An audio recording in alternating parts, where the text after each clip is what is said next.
بسم اللہ الرحمن الرحیم۔ خواب میں آٹا دیکھنا،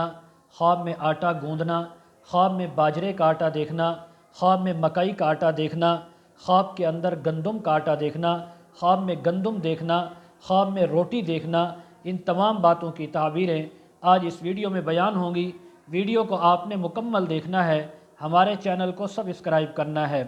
حضرت علامہ ابن سیرین رحمۃ اللہ علیہ فرماتے ہیں، اگر کسی انسان نے خواب کے اندر آٹا دیکھا تو یہ نعمت ملنے کی، رزق حلال ملنے کی تعبیر ہے، اور ایسا رزق حلال جو بغیر رنج غم اور انسان کو تکلیف سے ملے گا۔ اسی طرح حضرت دانیال رحمۃ اللہ علیہ فرماتے ہیں، اگر کسی انسان نے خواب کے اندر آٹا دیکھا تو فرمایا اگر وہ آٹا برف کی مانند تھا، ٹھنڈا تھا، تو فرمایا اس بات کی تعبیر ہے کہ اسی قدر اس انسان کو مال اور نعمت ملے گا، اس انسان کو خوشی ملے گی، اس انسان کو اللہ کی طرف سے راحت ملے گی، اور ایسی جگہ سے اللہ اس کو رزق عطا فرمائیں گے جہاں سے اس کے وہم و گمان میں بھی نہیں تھا۔ اسی طرح حضرت علامہ ابن سیرین رحمۃ اللہ علیہ فرماتے ہیں، اگر کوئی انسان خواب کے اندر دیکھے کہ جو کا آٹا ہے، جو کے آٹے کی روٹی بنائی ہے، تو فرمایا یہ اس کے دین کے اندر پختگی آنے کی، دین کے اندر آسانی آنے کی،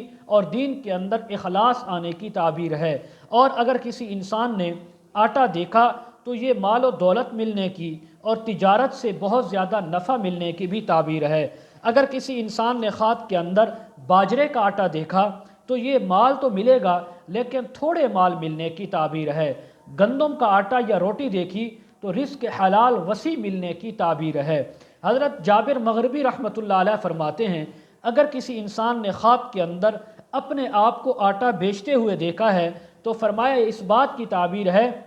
کہ اپنے دین کو دنیا کے بدلے میں فروخت کرے گا یا کرے گی، اپنا یعنی دنیا حاصل کرنے کے لیے دین کو بیچے گا۔ اگر خواب کے اندر اس نے دیکھا کہ اپنے آپ کو یا کسی کو آٹا خریدتے ہوئے تو اس بات کی تعبیر ہے کہ اپنا مال خرچ کر کے دین حاصل کرے گا۔ تو اگر اس کے علاوہ مزید آپ کو تعبیریں جاننی ہوں، معلوم کرنی ہوں، وظائف معلوم کرنے ہوں، اور اسی طرح استخارہ کروانا ہو، اپنے بچوں کو آن لائن قرآن مجید پڑھانا ہو، ویڈیو کے کمنٹ سیکشن میں ڈسکرپشن میں ہمارا واٹس ایپ نمبر دیا جاتا ہے، آپ حضرات کانٹیکٹ کر سکتے ہیں۔ وآخر دعوانا ان الحمد للہ رب العالمین۔